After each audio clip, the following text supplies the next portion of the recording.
Salut, bienvenue sur la chaîne de Blog Tesla, j'espère que vous allez bien. Aujourd'hui on se retrouve dans mon garage, parce qu'on va travailler sur la fermeture du coffre, le frunk avant.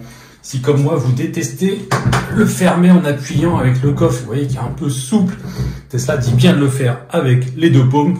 On salit les mains, j'aime pas, ça claque, c'est souple, je déteste fermer ce frunk. Donc on a une solution qu'on va vous présenter aujourd'hui qui nous a été proposée par Cliard. C'est parti. Donc qu'est-ce que c'est la solution? La solution, tout simplement, ça va être de venir ici remplacer une pièce, ajouter une pièce, pardon, qui va venir tirer le coffre et qui va le fermer automatiquement. Donc on garde les vérins d'origine, je ne vais pas remplacer les vérins par des vérins électriques, parce que l'ouverture et la fermeture à la main, ça me dérange pas. Moi, c'est vraiment le verrouillage en lui-même qui pose un peu problème.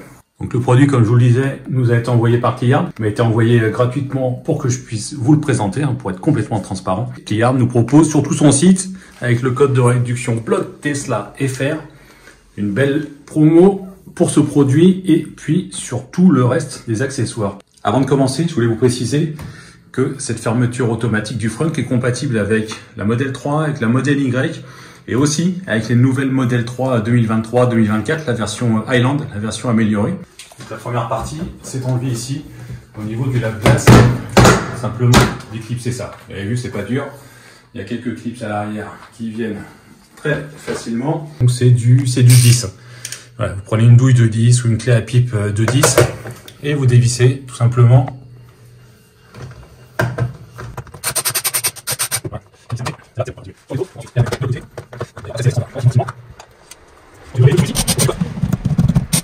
La partie boîte à air où il y a l'air qui rentre pour la ventilation. Donc c'est pareil, c'est clipsé.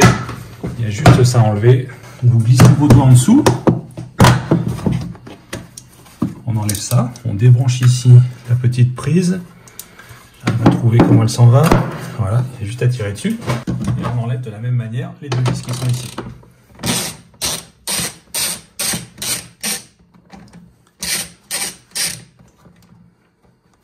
Il en restait une ici.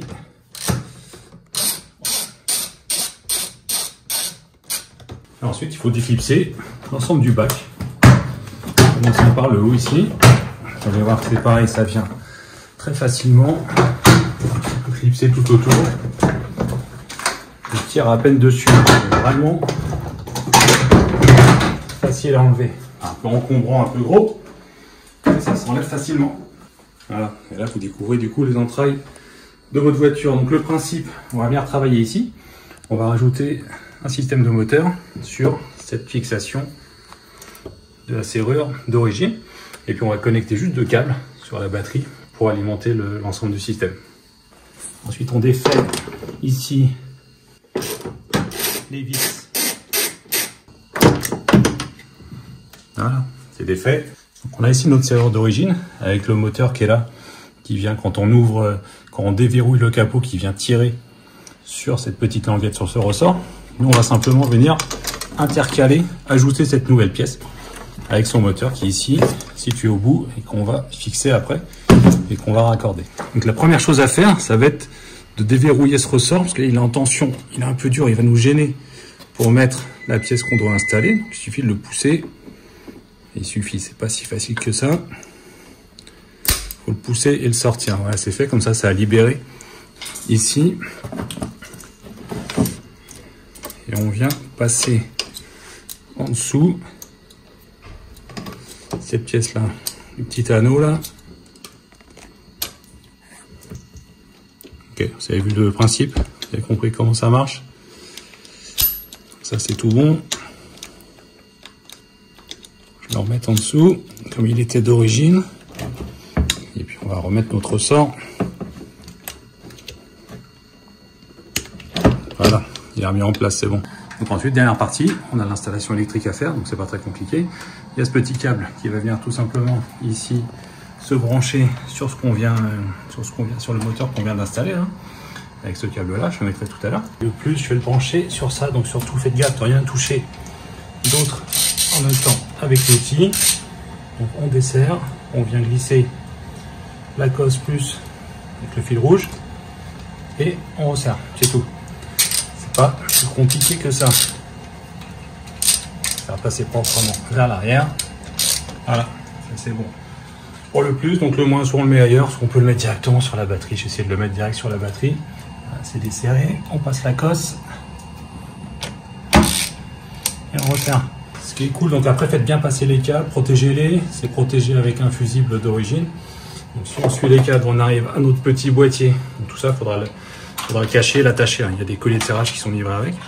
On arrive à notre petit boîtier qu'il faut aussi, je vous conseille de le coller par ici par exemple. Et qu'il faut tout simplement venir brancher sur la prise blanche. Pour que ce soit bien propre, j'ai installé quelques petits colliers de serrage. Je mets le dernier ici. Il va tenir la prise. J'ai mis le boîtier là, qui est fixé avec les deux colliers qui sont là. Le câble ici.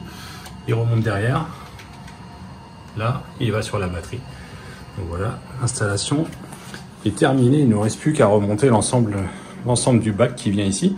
Donc pour résumer, on a les deux câbles à brancher sur le plus et le moins. Finalement, je les ai mis directement sur la batterie. On a ici cette platine qui vient s'ajouter. On fixe le moteur de succion ici et on accroche les différents câbles. Bon, il ne nous reste plus qu'à voir le résultat. Maintenant, le principe, c'est qu'on a juste, on vérifie qu'il n'y a plus rien qui traîne, pas d'outils, pas de câbles, rien, c'est bon. On a juste à baisser le coffre avant. Vous allez voir qu'à la dernière seconde, je vais le lâcher. Il n'y a pas besoin de le claquer. Hein. Juste, je le lâche d'ici, par exemple. Il va être détecté. Et automatiquement, il vient se fermer. Donc ça, c'est top. Il n'y a plus besoin d'appuyer dessus. C'est vraiment génial. Allez, je le réouvre et je vous refais une autre démonstration. Avant de tout refermer et vous faire une démonstration, je voulais vous dire qu'on n'a pas touché au moteur d'origine qui permet de déverrouiller le coffre. Donc je pense, enfin j'espère en tout cas, qu'il n'y a pas de problème de sécurité puisqu'on n'a pas touché à ça. On a juste rajouté un deuxième moteur qui vient tirer ici sur l'anneau du coffre pour faciliter la fermeture. Donc encore une fois, vous retrouvez les liens dans la description, code de réduction bloc Tesla FR chez Cliard. Et dernière démonstration pour le plaisir, maintenant c'est un plaisir à fermer, regardez. Voilà, c'est parfait. Allez, merci, à bientôt pour d'autres vidéos, salut.